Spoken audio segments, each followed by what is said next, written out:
வெண்முரசு. காண்டீபம் 36. பகுதி 5. தேரொட்டி 1. வாசிப்பது சந்தீப். மாலினி தன் படுக்கை அறையில் மாந்தோல் மஞ்சத்தில் அமர்ந்திருக்க அவள் மடியில் தலை வைத்து படுத்திருந்த சுஜயன் எழுந்து அமர்ந்து, அதன் பின் அந்த 5 தேவதைகளும் எங்கு போனார்கள் என்றான்.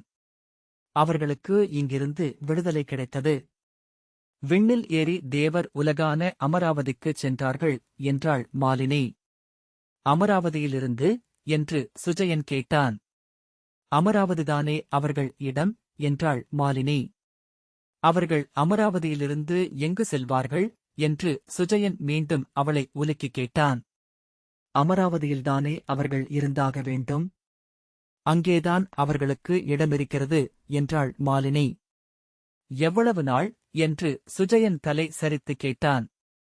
எவ்வளவு நாள் என்றாள் மாலினி. இறந்து போவது வரையா என்று அவன் கேட்டான். அவர்கள் தேவதைகள். அவர்களுக்கு இறப்பே இல்லை. அவன் திகைப்புடன் இறப்பே இல்லையா என்றான். இறப்பே இல்லை அவன். ஆனால் என்று திக்கி, அப்படியென்றால் அவர்கள் அங்கே எத்தனை நாள் இருப்பார்கள் என்றான். இருந்து கொண்டே இருப்பார்கள் என்றாள் மாலினி. அவன் உள்ளம் சென்று தொட்டு திகைக்கும் இடம் என்ன என்று அவளுக்கு மெல்ல புரியத் தொடங்கியது. அவர்கள் எப்போதும் மாறாமல் அங்கே இருந்து கொண்டே இருப்பார்கள் என்றாள். எங்குமே செல்ல மாட்டார்கள் அல்லவா என்று சொன்னபடி அவன் மீண்டும் படுத்துக் கொண்டான். அவன் தலையை வருடிக் கொண்டிருக்கும்போது முதுகெலும்பில் ஒரு குளிர் தொடுகையைப் போல அவளுக்கு அவ்வெண்ணம் உரைத்தது. ஆம் என்றாள். பின் அவன் இடையை வளைத்து தன்னருகே இழுத்துக்கொண்டு, ஆனால் அவர்களுடைய உள்ளம் அங்கிருந்து ஒவ்வொரு நாளைக்கும் ஒவ்வொரு முறை வெளியே கிளம்பும். பாதாள உலகங்களிலும் விண்ணுலகங்களிலும் உலாவும். புதிய மனிதர்களையும் தேவர்களையும் நாகங்களையும் பேய்களையும் பார்க்கும் என்றாள். அவன் விழிகள் உருளத் தொடங்கின. எவரும் அதை கட்டுப்படுத்த முடியாது என்றாள் மாலினி. ஏன் அவர்கள் அப்படி ஒளிந்து செல்கிறார்கள் என்றான் சுஜயன்.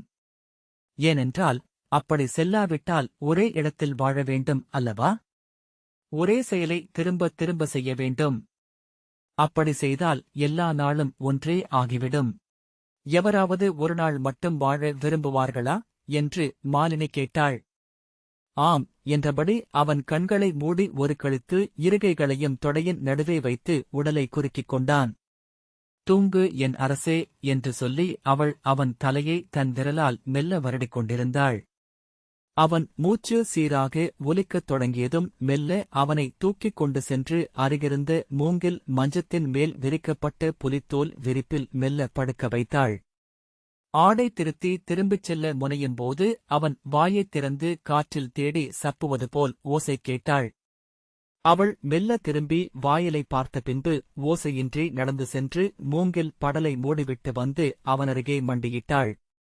தன் மேல்கச்சையை நெகிழ்த்தி கனிந்த காம்பை அவன் வாயருகே வைத்தாள். ஆனால் வாய்க்குள் அதை செலுத்த அவளால் முடியவில்லை. குளிர் வியர்வை கொண்டு அவள் உடல் நடுங்கிக் கொண்டிருந்தது. அந்த அறை முழுக்க அவள் நெஞ்சின் ஓசையே ஒலித்தது.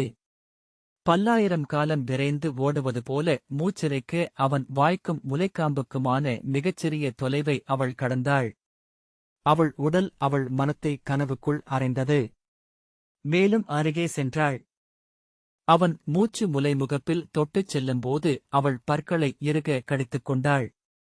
அதற்குமேல் அவளால் முன்னகர முடியவில்லை. அவன் அவள் வாசனையை முகர்ந்தது போல மூக்கை சுளித்தான். மாயச்சரடு ஒன்றால் இழுக்கப்பட்டவன் போல தன் செவ்விதழ்களை குவித்து நீட்டி அவள் காம்புகளை வாயால் கவ்விக்கொண்டான். தன் கைகளால் அவன் தலையை தோளில் பற்றி சற்றே ஏந்தி தன் முலைகளை அவனுக்களித்தாள். வியர்த்த உடலை இறுக்கி சற்றே குனிந்து அவனை நோக்கிக் கொண்டிருந்தாள்.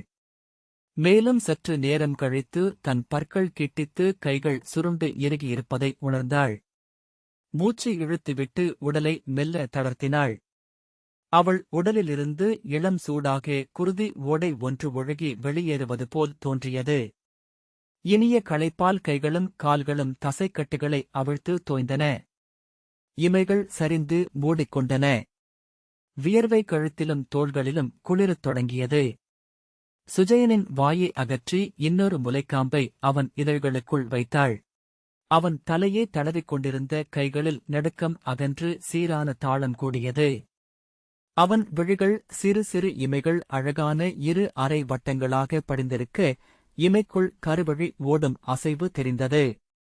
கண்ணுறங்குக கண்ணே, என் அரசே, இப்புவியாள வந்த தேவன் அல்லவா?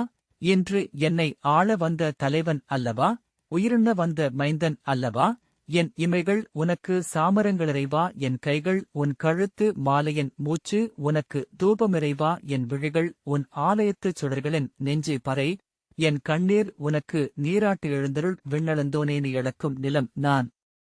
தான் பாடிக்கொண்டிருக்கும் வரிகளை உணர்ந்தபோது நின்றுவிட்டாள்.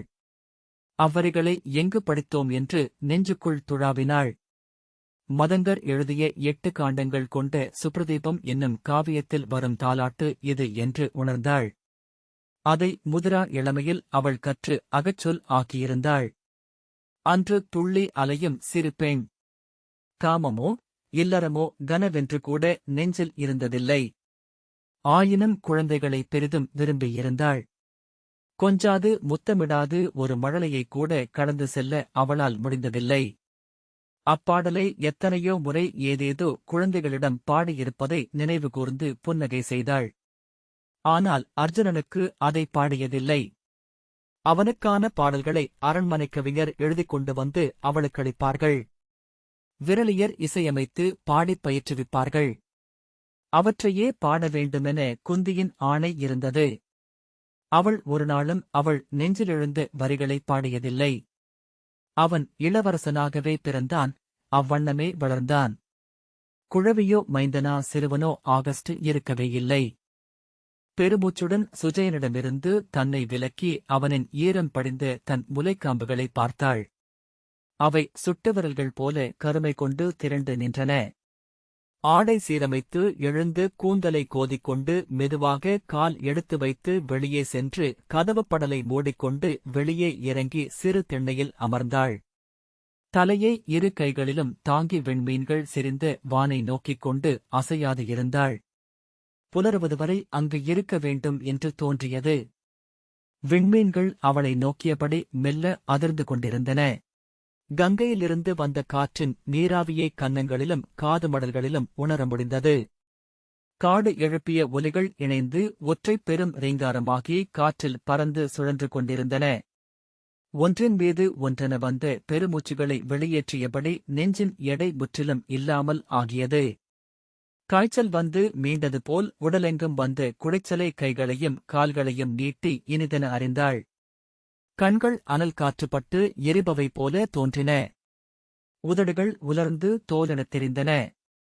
எழுந்து சென்று நீர் அருந்த வேண்டும் என்று விழைந்தாள். ஆனால் எண்ணத்தாலோ உயிராலோ உடலை சற்றும் அசைத்து எழ முடியாது என்று தோன்றியது.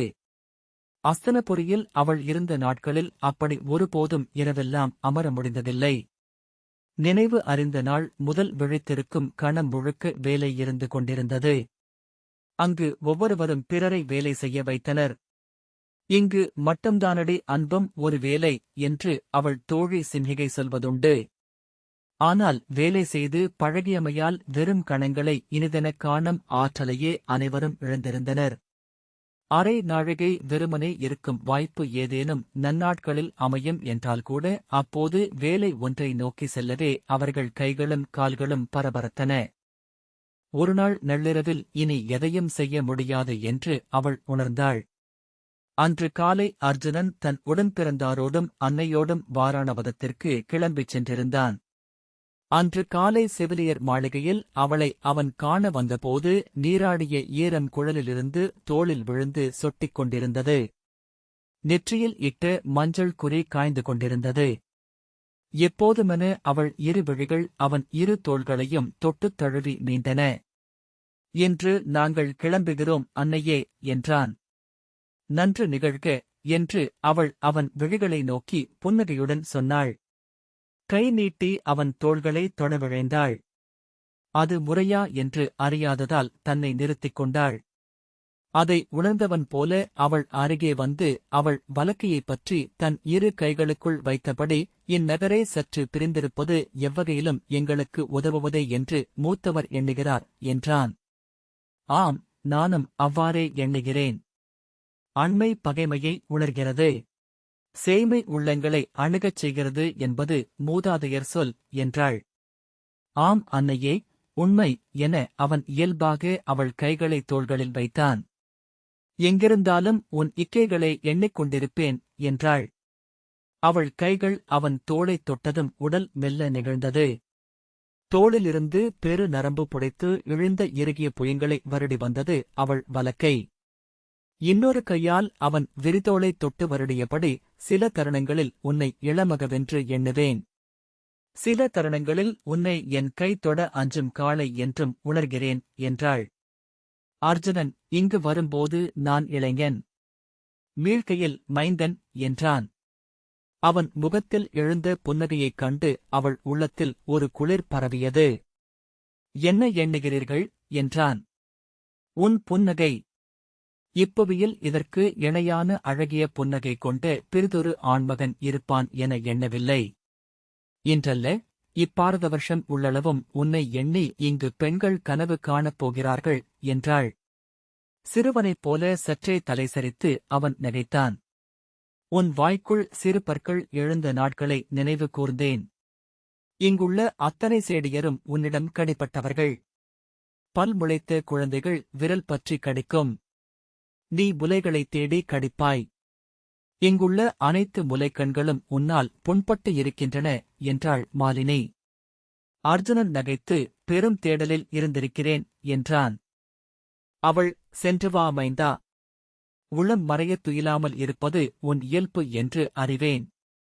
ஆனால் என் மைந்தன் அனைத்தையும் மறந்து துயிலக் காண்பதே எனக்கு பிடித்தமானது. எங்கிருந்தாலும் அங்கு துயில்கொள் என்றாள்.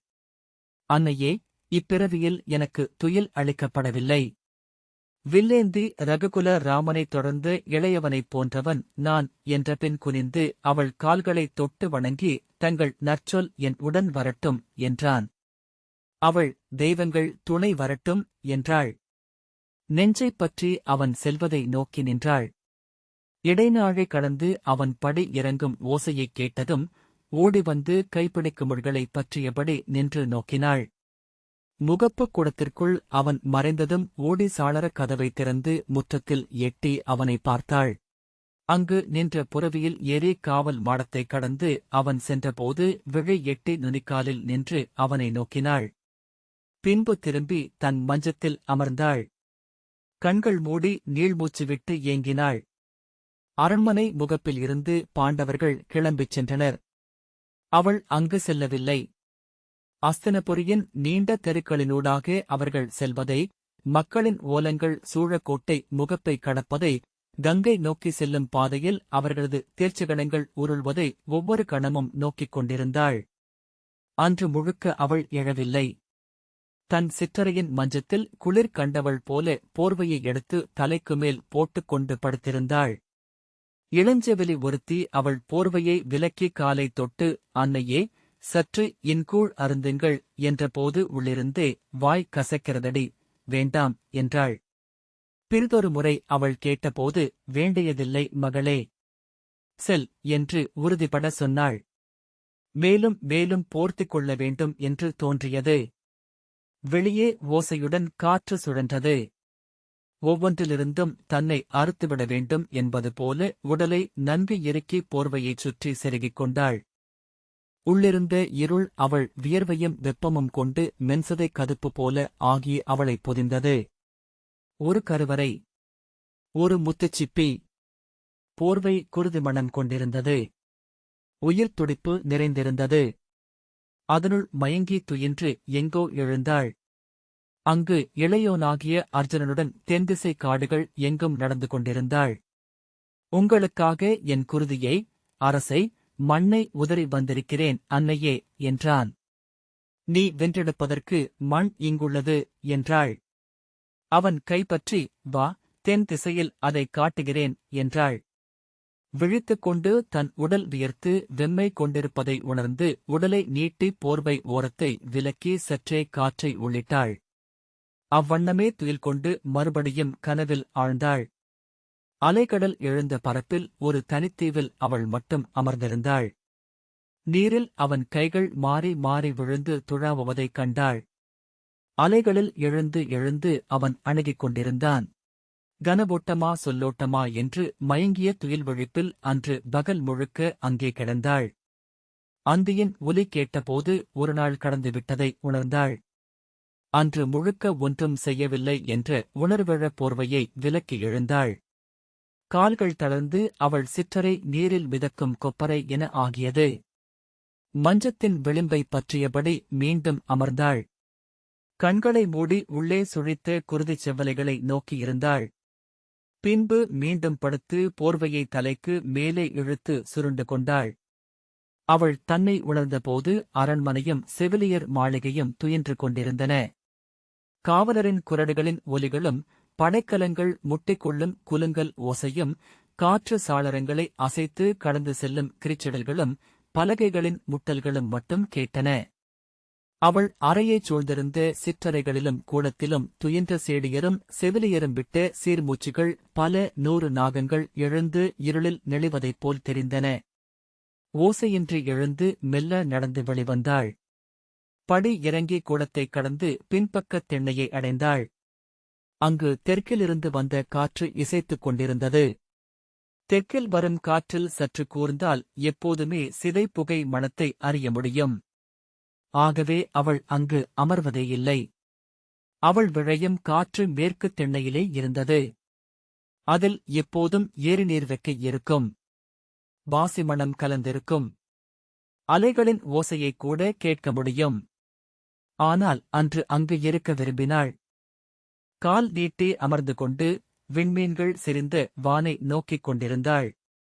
ஒன்றும் செய்யாமல் இருக்கிறோம் என்ற உணர்வு கொண்டாள். ஒருபோதும் அப்படி அமர்ந்ததில்லை. வாழ் என ஓர் எண்ணம் வந்து தன்னினைவு பெருக்கின் சரடை துண்டித்தது. முனைகள் நெளிந்து தவித்து துடித்தன. ஏன் கூடாது என்றாள். இனி செயலென எதற்கு? இனி ஆற்றுவதற்கு ஒன்றுமில்லை. அறிவதற்கும் ஒன்றுமில்லை. இனி வெறுமனே இருக்க வேண்டும். எஞ்சிய நாள் முழுக்க ஏதும் ஆற்றாமல் இவ்வண்ணமே விரிந்த விண்மீன் வெளியை நோக்கி உடல் ஓய்ந்து அமர வேண்டும். கைகளும் கால்களும் மண்ணில் கிடக்க வேண்டும். எதையும் கண்டடையாமல், எதையும் கடந்து செல்லாமல், எதையும் இழக்காமல் நெஞ்சு காலத்தில் படிந்திருக்க வேண்டும். விடிந்தபோது அவள் எழுந்து முகம் கழுவி பொட்டும் பூவும் அணிந்து வெண்ணிற ஆடை சுற்றி பேரரசி காந்தாரியின் அவைக்குச் சென்றாள். புஷ்பகோஷ்டத்தில் காந்தார அரசியரின் மாளிகையில் எப்போதும் சேடியரும் செவிலியரும் ஏவலரும் காவலரும் செறிந்து ஓசை நிறைந்து இருக்கும். 10 அரசியர்கள் 11 பணியாட்களை வைத்திருந்தனர். கலைந்து இழந்தேறும் பறவைகளைப் போல அவர்கள் ஒருவரை ஒருவர் நோக்கி கூவிக் கொண்டிருப்பார்கள். அங்கு எப்போதும் ஏதோ நிகழ்ந்து கொண்டிருக்கும். ஆனால் எதுவும் எண்ணியபடி நிகழாது. அறைகளை ஒவ்வொன்றாக கடந்து பேரரசியின் சிறு மஞ்சத்தரையை அடையும் போது அத்தனை ஓசைகளும் பின்னகர்ந்து மையமென குவிந்திருக்கும் அமைதியை உணர முடியும். தன் மஞ்சத்தில் காந்தாரி கண்களை மூடிக் கட்டிய நீலப்பட்டு துணியுடன் அசைவற்றவள் என அமர்ந்திருப்பாள். அவள் அருகே அமர்ந்து சேடிகளும் தூதர்களும் மெல்லிய குரலில் பேசுவார்கள். அல்லது விரலியும் பெண்பாற் புலவரும் அவளுக்கு மட்டும் கேட்பது போல் கதை சொல்வார்கள். காந்தாரியின் குருதிச்சிவப்பு கொண்ட சிறு உதடுகள் அசைவதும் நாவு இதழ்களை தீண்டிச் செல்வதும் ஓசையென கேட்கும் அமைதி அங்கு இருக்கும். வாயிலுக்கு அவள் வருவதற்கு முன்னரே அவள் காலடியை காந்தாரி அறிந்திருந்தாள். அவளுக்காக நூல் மிடற்றிக் கொண்டிருந்த பெண்பாற் புலவரை நோக்கி கையசைத்து வெளியே மாலினி நின்றிருக்கிறாள், வரச்சொல் என்றாள். சுவர் ஓரமாக நின்றிருந்த சேடி ஆணை என்று சொல்லி வெளியே வந்து மாலினியிடம் உள்ளே வருக என்றாள். காவல் பெண்டு கதவைத் திறந்து தர மாலினி உள்ளே சென்று தலைவணங்கி முகமன் உரைத்தபின் அரசியருகே தரையில் அமர்ந்தாள். காந்தாரி ஒன்றும் சொல்லாது தலை குனிந்து அமர்ந்திருந்தாள்.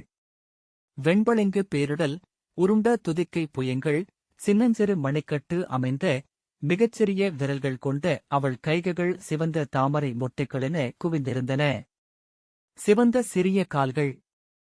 உள்ளங்கால்கள் இத்தனை சிவந்து மென்மையாக இருக்கலாகும் என்று அவள் அறிந்ததில்லை. நடை பழகா கைக்குழந்தையின் கால்கள் எனத் தோன்றின.